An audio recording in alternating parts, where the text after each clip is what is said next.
जो व्यक्ति इन साधनों को इस्तेमाल करना सीख लेता है अपनी इच्छा से, कुशलता से, वो स्वाभाविक रूप से एक असरदार मनुष्य बन जाएगा। इंसान एक संभावना है। आप इसे एक ऊंची संभावना बना सकते हैं। अगर ऐसा होना है तो हमें साधनों पर थोड़ी धार देने की जरूरत है।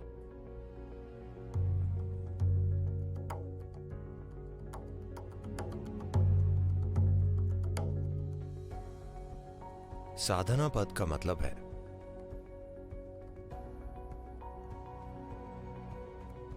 साधन यानी उपकरण, पद यानी वो समय जब हम साधन तैयार करते हैं। हमारे पास कौन से औजार हैं?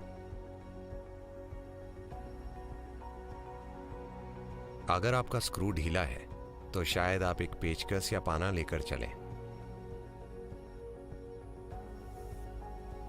Otherwise, as a human being, the only tools that you have is your body, your mind and your energies. These are all the tools you have. वरना एक इंसान के रूप में आपके पास जो औजार हैं वे सिर्फ आपका शरीर, मन और आपकी ऊर्जाएं हैं। आपके पास यही साधन है। जो व्यक्ति इन साधनों का इस्तेमाल करना सीख लेता है अपनी इच्छा से, कुशलता से, वो स्वाभाविक रूप से एक असरदार मनुष्य बन जाएगा। जो व्यक्ति शरीर या मन या ऊर्जाओं का सचेतन और अच्छा उपयोग करना नहीं सीखते, वे हमेशा सोचेंगे दुनिया में नाइंसाफी है। ओह, दूसरे भाग्यशाली हैं। मैं उससे ज्यादा बुद्धिमान हूं, पर सभी उसका साथ देते हैं। हम हमेशा यही कहानियां सुनते हैं। आप अपने जीवन में असफल होकर कई कारण और फिलॉसफी बता सकते हैं, या आप एक सफल मनुष्य हो सकते हैं। बस यही दो तरीके हैं। बस यही विकल्प है। जिन्हें अपने आप में या दुनिया में सफलता नहीं मिलती, उन्हें हमेशा शिकायत होती है। मैं ऐसा इसलिए हो गया हूं क्योंकि मेरे पिता का बर्ताव मेरे साथ अच्छा नहीं था।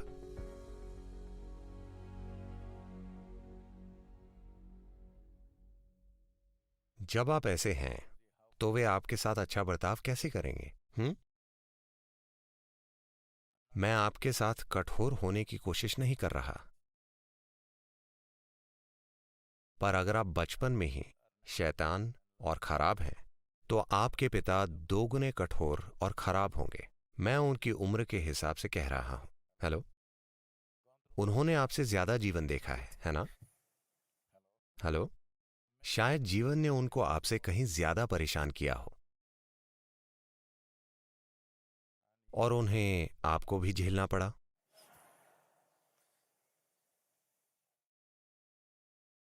ये एक चीज, अगर आप साधना करना चाहते हैं, अगर आप अपने जीवन में इन तीन बुनियादी उपकरणों शरीर, मन और ऊर्जा का उपयोग करना चाहते हैं, तो सबसे पहली चीज हम आपके भीतर इसे उतार रहे हैं इनर इंजीनियरिंग के पहले दिन से ही, कि मेरे भीतर बाहर जो कुछ भी होता हो, That अच्छा होता हो, बुरा होता हो, सुंदर चीजें होती हों, घिनौनी चीजें होती हों, जिम्मेदारी मेरी है। ठीक है? हेलो,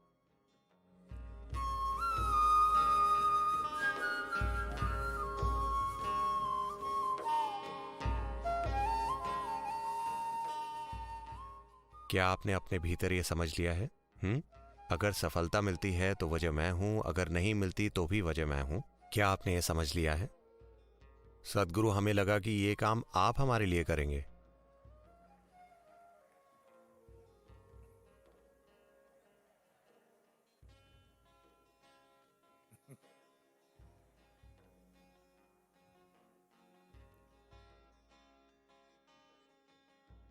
व्यक्ति को अपने जीवन में इसे जल्दी ही ठीक कर लेना चाहिए कि आप खुद अपने जीवन में कभी समस्या ना बने। आपका शरीर, आपका मन, आपकी ऊर्जाएं कभी समस्या ना बने। बाहर कुछ समस्याएं होंगी, पर हम उन्हें संभाल सकते हैं अगर ये कोई समस्या ना हो।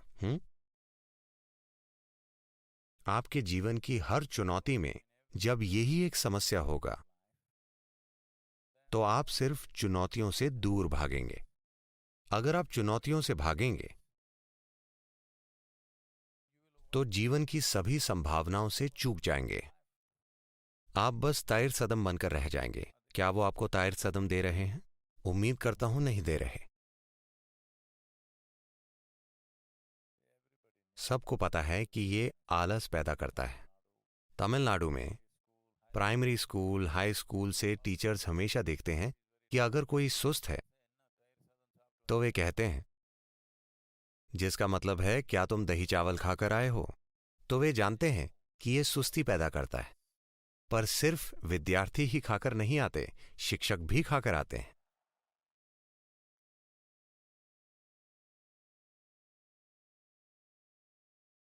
तो सुस्ती एक शानदार चीज है।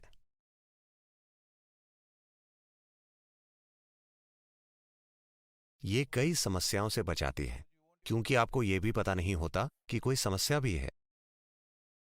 ये देखने के लिए थोड़ी बुद्धि चाहिए कि क्या गलत है। सब कुछ ठीक है। समस्याओं से मुक्त रहने के दो तरीके हैं। किसी ने कहा है, मुझे याद नहीं किसने, पर यह कहा है,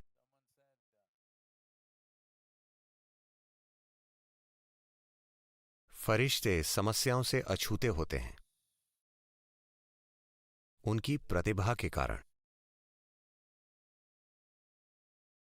और जानवर समस्याओं से अछूते होते हैं प्रतिभा की कमी की वजह से। पर इंसान बीच में झूलता रहता है और संघर्ष करता है, क्योंकि वो अभी भी एक संभावना है, अभी एक वास्तविकता नहीं बना। इंसान एक संभावना है। आप इसे एक ऊंची संभावना बना सकते हैं या आप इसे निचली संभावना तक धक्का दे सकते हैं। ये इस पर निर्भर करता है कि आप कितने अच्छे से अपने शरीर, मन और ऊर्जाओं का प्रयोग कर सकते हैं। क्या आप उनका प्रयोग करेंगे या क्या वे आपका उपयोग करेंगे? ये एक सवाल है। जब मैं कहता हूं कि वे आपका उपयोग करेंगे, तो बिना किसी पूर्व धारणा के, बिना लोगों को नीचा समझे, बस ध्यान से देखिए, लोगों के जीवन में क्या प्रतिबद्ध है। धरती के ज्यादातर लोगों की जिंदगियां उनके शरीर, उनकी मानसिक जरूरतों, भावनात्मक जरूरतों को पूरा करने की ओर प्रतिबद्ध है। बस यही है। हेलो? उनके पूरे जीवन का आयोजन बस इसी के लिए है।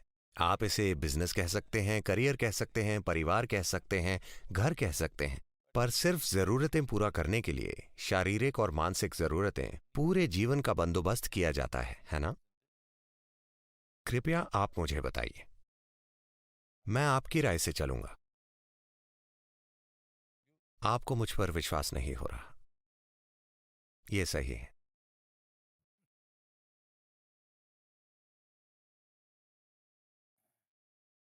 ये शरीर विज्ञान और ये मनोविज्ञान यहां आपकी सेवा के लिए है या आप उनकी सेवा के लिए?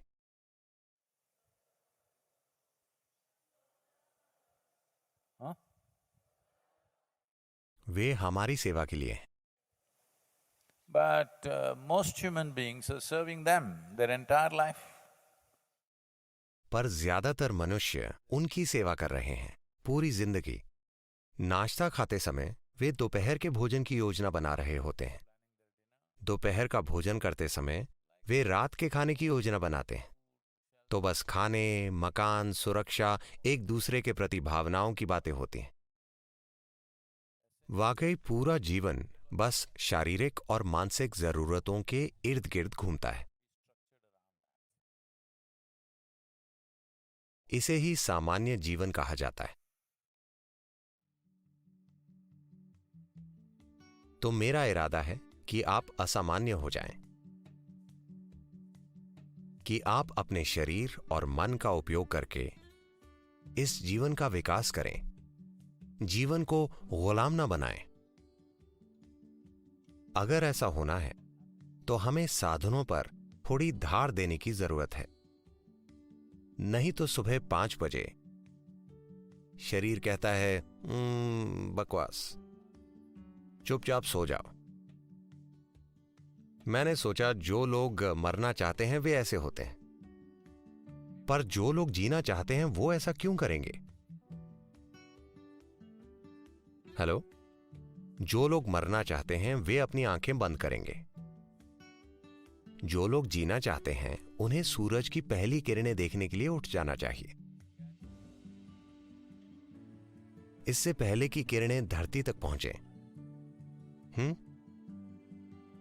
आपको सबसे पहले सूरज की किरणों को देखना चाहिए, ना कि कीड़े मकोड़ों को, ना कि पक्षियों को, ना कि घास की पत्तियों को। आपको सूरज की किरणों को देखना चाहिए। रोज अगले 2 सप्ताह के लिए सूरज की पहली किरणें अपने शरीर पर पड़ने दीजिए और देखिए क्या होता है। आप एक बिल्कुल अलग जीवन जिएंगे।